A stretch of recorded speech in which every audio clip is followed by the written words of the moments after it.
वर्गात पहिल्या मजल्यावरचा वर्गापर्यंत गेलो. त्यांनी मला विचारलं की काय रे अजूनही सांग, मी आता वर्गात चाललोय. बघ मी आता जर सांगितलं असतं कोणालाच काही, आई पप्पांना काही सांगणार नाही. म्हटलं नाही दादा जा, घाबरू कशाला. तो बिचारा वर्गात आत गेला. पाठी बघतो तर पाठी मी नव्हतो. मी तिथूनही पळालो होतो आणि इतका लांब पळालो होतो त्या दिवशी की मला असं वाटलं की नाही आता आपण घरीच यायचं नाही. मी रात्र झाली, सगळं लाईट बंद झाले, शेवटी भूक लागली. आत्महत्या करायला सुद्धा ना मला असं वाटतं की तो क्षण जर आयुष्यात एक क्षण असतो, तो जर आपण पुढे ढकलला ना तर पुढे खूप छान वातावरण आहे असं मला वाटतं. मी तो क्षण अभ्युदयनगरच्या कॉटन ग्रीनच्या स्टेशनवरती बसून होतो. ह्यात मी कुठलंही फिक्शन नाही, खोटं नाही. मी बसलो होतो आणि म्हटलं की नाही बघूया, एक चान्स घ्यायला काय हरकत आहे, घरी जाऊया. जास्तीत जास्त काय दादाने सांगितलं असेल, आई पप्पा मारतील ओरडतील. मी घरी गेलो. मी घरी गेल्यानंतर लाईट लागला, माझे वडील समोर होते. मला कळतच नव्हतं काय करायचं. तर पप्पांनी सांगितलं अरे इतका वेळ बाहेर अभ्यास करत राहू नकोस रे, चल घरात. मला कळे ना हे काय. तिथून मी आत गेलो, पप्पा झोपले, जेवलो वगैरे झोपलो. दादा अभ्यास करत होता कारण तो प्रचंड ब्रिलियंट होता. मी त्याला विचारलं दादा काय सांगितलंस पप्पांना. ते बोलले मी त्यांना सांगितलं की तू रात्रीपर्यंत जो बाहेर आहेस तो जाऊन अभ्यास करत असतोस, कळलं. तेव्हा आता काही बोलू नको, शांत झोप. दादा गाढ झोपला होता. मी रात्रभर जागा होतो. कारण मला असं वाटलं की आयुष्यात माझ्यासाठी आज त्याने खोटं बोलला, तो नकळत वडिलांकडे. आणि आजपर्यंत माझ्या वडिलांचं हे मोठेपण आहे की त्यांनी मला ते दाखवून दिलेलं नाही आहे की त्यांना माहिती होतं की तेव्हा मी शाळेच्या बाहेर होतो. आणि त्या रात्रीनंतर नकळत आदेशने आत्महत्येचा विचार तर केलाच नाही, पण अधिकाधिक माझ्या घरच्यांना आनंद कसा देता येईल, किंबहुना मी त्यांच्या पोटी जन्माला आलो याचा त्यांना कसा अभिमान वाटेल, यासाठी प्रत्येक पावलावरती दक्ष राहिलो आणि मार्गस्थ झालो. याच्यात दोन भूमिका मला खूप महत्त्वाच्या वाटतात. एक म्हणजे माझा मोठा भाऊ, ज्याने खूप वेगळ्या पद्धतीने तो विषय हँडल केला, तसा हँडल करण्याची आज गरज आहे. एक माझे वडील की ज्यांनी आजपर्यंत मला हे दाखवून दिलं नाही कधी की तू आयुष्यात चूक केली होतीस, आजपर्यंत. आणि एक तिसरा विद्यार्थी दशेत असलेला आदेश, ज्याने जबाबदारी ओळखली आणि ठरवलं की आयुष्यात तो क्षण जर आपण थोडासा पुढे सरकवू शकलो तर जास्त आनंदाने पुढचं जीवन जगू शकतो. तीनही टप्प्यावरती तिघांचंही या दृष्टीने बघितलं तर माझ्या मते मुलांच्या आत्महत्या होणारच नाहीत. आम्ही काही घरात आत्महत्या जे झाले तिथे आम्ही जाऊन सायकोलॉजिकल ऑटोप्सी केली, म्हणजे का झालं त्याचं मागे कारण. खरं सांगायचं असेल तर आत्ता का होतं ह्याचं कारण मला माहीत नाही. ऑटोप्सीमध्ये आम्हाला 3 गोष्टी लक्षात आलं. एक तर अत्यंत अचानक भीती वाटणं. आज हिंदीचा टेस्ट पेपर मिळणार आणि मला 20 पैकी 2 मिळाला, आत्ता मी काय करू. अचानक अत्यंत भीती वाटणं. म्हणजे आपला रोल काय तिथे, रोज सांगायचा अभ्यास कर, नो प्रॉब्लेम, पण जे काय तुला मार्क्स मिळतो तो चांगला आहे. ही गोष्टी वारंवार मुलांना सांगणं, कारण हा मार्क्स तुझा तालीम नाही, दिस इज नॉट युअर टॅलेंट. 38% हे बघा, 38%. हा ना, मी विचारत पण नाही. ही सांगण्याची ताकद. मी मार्क्सला जन्म दिलेला नाही, मी मुलाला जन्म दिलेला आहे. तुझं नाव काय आहे, अनिल, सुनील, नीता, सुनता, तुझं मार्क्स हा माझा इम्पॉर्टन्स नाही. मुलं जेव्हा घरी येताना तुम्ही काय करता, त्याचा बॅगवर हात लावता की त्याचा बटनवर हात लावता. बॅगवर. का, आज होमवर्क काय दिलास, काय मार्क्स मिळाला की तुला, ते झालं होतं युनिट टेस्ट मॅथ्समध्ये मिळालं का, ओ बटनवर हात लावा. SSC board, ICSE board, CBSE board, TBSE board मुलांना तपास आणि टेस्ट करू शकत नाही. They can not tap and test your talents. That's one of the most important भीती. नंबर 2 म्हणजे कितीही चांगलं घर असो, मनाचा फ्रॅक्चर होऊ शकतो.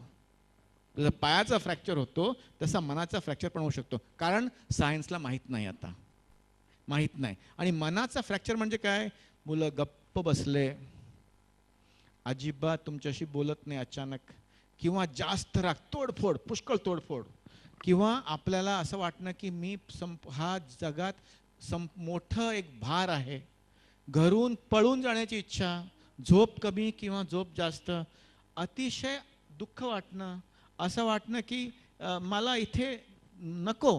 तेव्हा आम्ही दोन चुका करतो. काय? हिंदुस्थानाची मंडळी, ह्याचं मूलभूत कारण काय? त्याच्यात मूल पण नाही, भूत पण नाही. आणि दुसरं म्हणजे काहीतरी 7:30 झालं असेल, आपण जाऊ तिथे. हार्ट अटॅक येताना 7:30चा विचार करत नाही, डायरेक्ट आयसीयू मध्ये जातात. शुगर वाढलं तर पटकन इन्सुलिनचं इंजेक्शन घेतात. पण मनाची काय गोंधळ झालं तर 7:30 का? मनाचा फ्रॅक्चर होऊ शकतो, कोणाचा पण होऊ शकतो, हरीशेट्टीचा पण होऊ शकतो. आणि जेव्हा झालं त्याला पटकन ओळखायचं आणि डॉक्टरकडे जायचं, कुंडली बघायचं नाही, नाहीतर फोटो लागणार लवकर. हां, हे लक्षात घ्यायला पाहिजे. आणि तिसरं म्हणजे, अहो तो आत्महत्या करणारच नाही. मी त्याला लहानपणापासून ओळखतो. तो रात्री काळोखात झोपत त्याच्यावर भीतो, तो करणार नाही. आत्महत्या करायसाठी हिम्मताची आवश्यकता नाही, मनाची अवस्था आहे ती, आणि ती अवस्था ओळखणं अत्यंत आवश्यक आहे. मुलांना कॉन्फिडेंस देणं कंटिन्युअसली आवश्यक आहे. पॉजिटिव बोलना, जिंदा रहने का, क्योंकि बड़ा आदमी बनने का है, मॉल में जाने का, अमोल गुप्ते का अगला पिक्चर देखने का. हसत नाही लोक, रस्त्यावर कोणी हसत नाही. रिक्षाला टच केलं बाईक तर मारामारी होतो. सॉरी सांगा ना, अरे काय टच केलं रे, बापरे, सॉरी रे, अशी सांगायची ताकद नाही हो. घरी येताना एकदम असं, एकदम हजबंड गब्बर सिंग आणि बायको पुरणदेवी.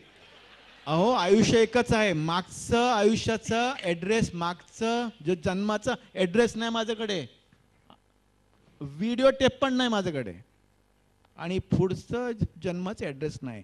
एकच आयुष्य आहे. घरी येताना मिठी मारा. कोणाला माहिती आहे ना? हां, आपल्या घरी. मुलांना पहिला. आणि जे काय टाइम मिळतो आपल्याला, क्वालिटी टाइम, म्हणजे ही गोष्ट ओल्ड फॅशन झालं आहे. जे टाइम मिळतो, इंटेन्सिटी ऑफ कॉन्टॅक्ट जर झालं आणि तुमची आणि मुलांची बॉन्डिंग असली, चांगलं बॉन्डिंग, तर त्यांना जेव्हा उदास वाटणार तेव्हा ते पहिल्यांदा तुम्हाला येऊन सांगणार आणि इतरांना नाही. And that's how we can prevent. But still सगळं बरं असताना मनाची फ्रॅक्चर होऊ शकतो, आणि त्याचा पटकन उपचार करणं आवश्यक आहे. कुंडली न बघता counsellor is cheaper than an astrologer. हे पण लक्षात घ्यायला पाहिजे. आर्थिक आपण बघितलं तर counsellor is cheaper than an astrologer. पण अमोलला काहीतरी वेगळं सांगायचं. नाही, मला फक्त ही जाण आहे की गेल्या 10 वर्षात बरंच काही बदललं आहे. म्हणजे सगळीकडे सगळी चॉकलेटं लावलेत आणि तुम्ही मुलांना सांगता खायचं नाही. टी व्ही उघडलं चॉकलेट आहे, दरवाजा उघडला चॉकलेट आहे, बाहेर गेलं चॉकलेट आहे, आणि सगळे तुम्हाला म्हणतात घ्या घ्या घ्या घ्या. ही जी म्हणजे भूक आहे, जी आपल्या संस्कृतीत नव्हती.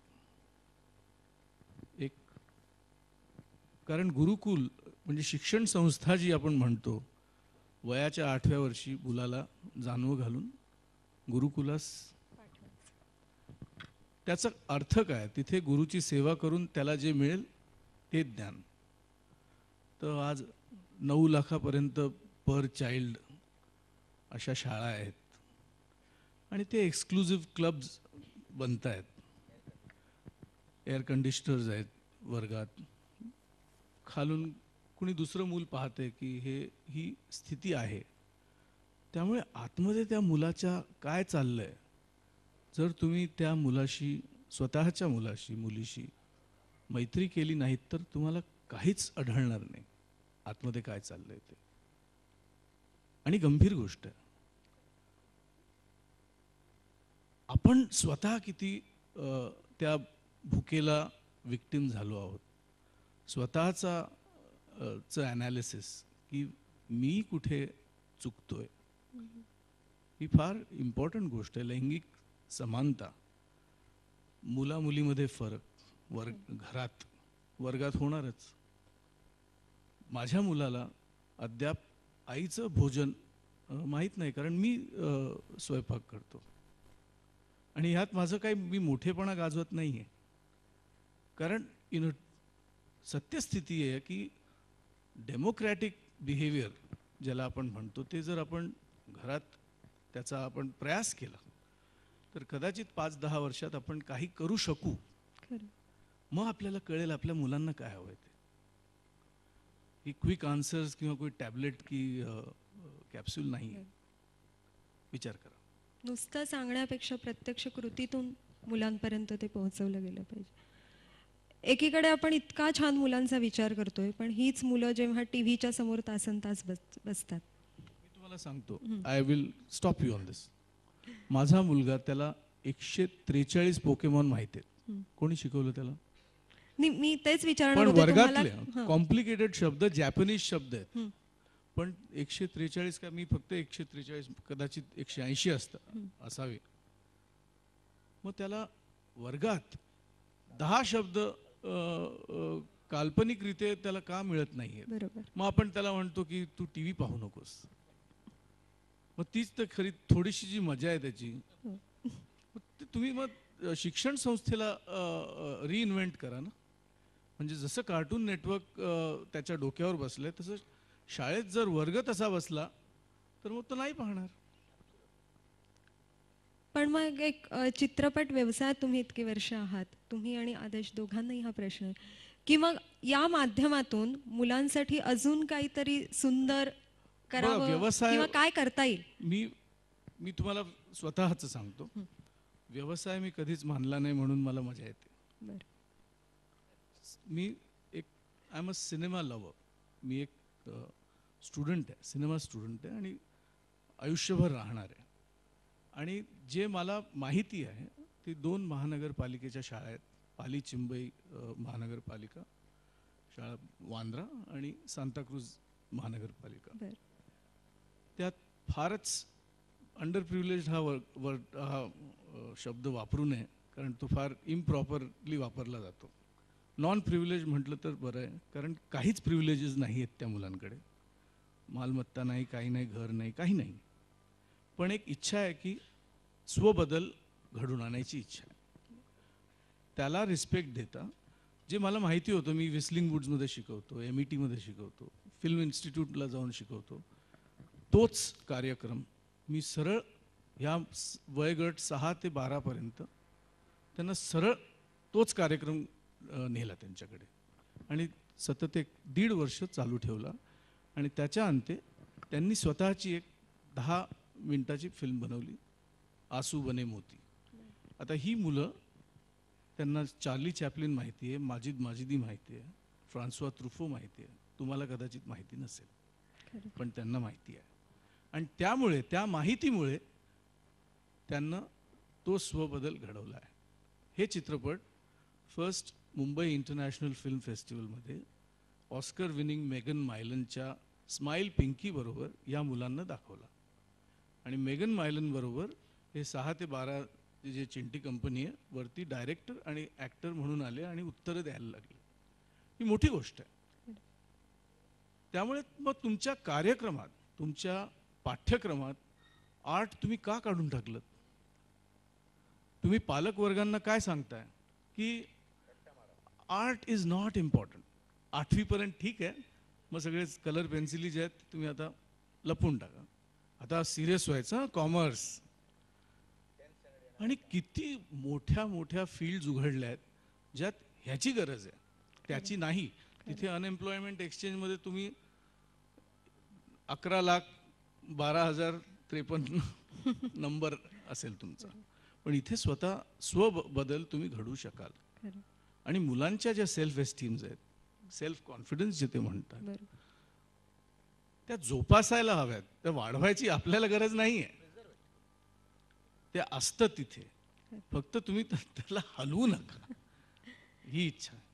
कमलाकर भागवतांचं उदाहरण आपल्यासमोर आहे की महापालिकेच्या शाळांमध्ये त्यांनी मुलं तयार केली गाण्याच्या माध्यमातून. आज सुरुवातीला आपण जे गाणं ऐकत होतात कौशल इनामदारांनी स्वरबद्ध केलेलं, हे सुद्धा अशाच महापालिकेच्या शाळांमधली मुलं गायलेली आहेत.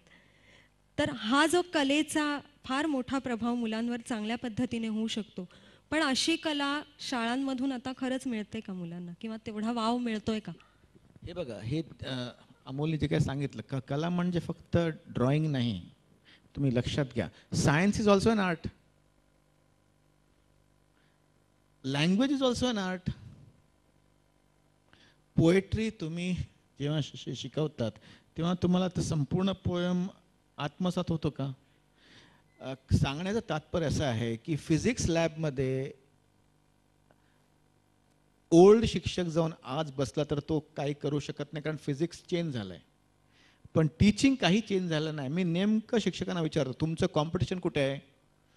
कॉम्पिटिशन असं काय नाही, आमचे ते 3 क्रिएटिव्ह टीचर्स आहेत. 3 क्रिएटिव्ह म्हणजे काय? सगळे टीचर्स क्रिएटिव्ह असतात हो. Your competition is with the jingle on the TV. माझ्या मुलांनी पोकीमोन कार्ड्स बनवून विकलंय. हां, तर competition is the jingle on the TV. Jingle is your आदर्श. जेव्हा आणि माताना जिथे ते पालक वर्ग आहेत त्यांचं कॉम्पिटिशन कुठे आहे? त्यांना कुठे शिकलं पाहिजे? एका गुजराती साडी शॉपमध्ये जेव्हा तो साडी दाखवतो, हसत हसत दाखवतो, तुम्ही म्हणता मला नको, नाही पाहिजे, काय हरकत नाही, तुम्ही पुढे या, तरी पण त्यांना काही फ्रस्ट्रेशन होत नाही. असं आपण जर बघितलं बाहेर, आणि आपलं शिक्षणाचं पद्धत आणि घरी आपण जेव्हा मुलाबरोबर वावरतो त्या पद्धतीमध्ये हसणं आणि मुलावर विश्वास ठेवणं की तो काहीतरी आपल्याला नवीन शिकवणार. मुलगा कारण तो अनबाउंडेड आहे, त्याला काही बंधनच नाही, त्याच्यामध्ये क्रिएटिव्हिटी आहे. आता शाळेत जेव्हा आम्ही जातो तेव्हा शिक्षकांना जेव्हा आम्ही सांगतो तुम्ही इनोव्हेट करा, ते घाबरतात. इनोव्हेशन म्हणजे काय? अरे बापरे, आपली काय करायचंच नसते. इम्प्रुव्हाइज करा, ते करतात. इम्प्रुव्हायझेशन हा एक एफर्ट असते. Innovation is an interpretation. प्रत्येक शिक्षकांना किंवा प्रत्येक पालकांना असं मनात घेतलं पाहिजे की उद्या ही भेंडी जी आहे ना, भेंडी मी तसं बनवणार नाही, काहीतरी वेगळं करणार, काहीतरी वेगळं करणार. असं करत करत जर मुलांना सरप्राईज ही सिस्टम समोर आलं तर मुलं चॅलेंज होणार, आपोआप त्यांचा आत्मविश्वास टिकणार. नाहीतर घरी आई जेव्हा काहीतरी म्हणते तेव्हा बाबांना माहिती आहे ती काय बोलणार आणि ते उत्तर देतात. म्हणजे एक्सपेक्टेड क्वेश्चन आणि expected reply. Surprise has been killed in a globalised world. ही जे एलिमेंट आपण शाळेत किंवा घरी आपण आणलंय तर I think there will be so much change. Jingle बघून मी म्हणतो सगळे पालकांना आणि शिक्षकांना टी व्ही बघितलं पाहिजे, ॲडव्हर्टिजमेंट बघितलं पाहिजे, किती चांगल्या रीतीने एक कॉन्सेप्ट पट करून जातो. तसंच आपण जर आपण चेंज केलं तर मला वाटतं पुष्कळ चेंज होणार. असं आदेश, तुम्ही आज पालक म्हणून इथे आलेला आहात, तर एक सेलिब्रिटी पालक आहातच, आणि आता जसं डॉक्टर म्हणाले तसं पालकाची भूमिका, तर किती तुम्ही तुमच्या मुलाला त्रास देता? सगळ्यात महत्त्वाची गोष्ट म्हणजे मी त्रास देतच नाही.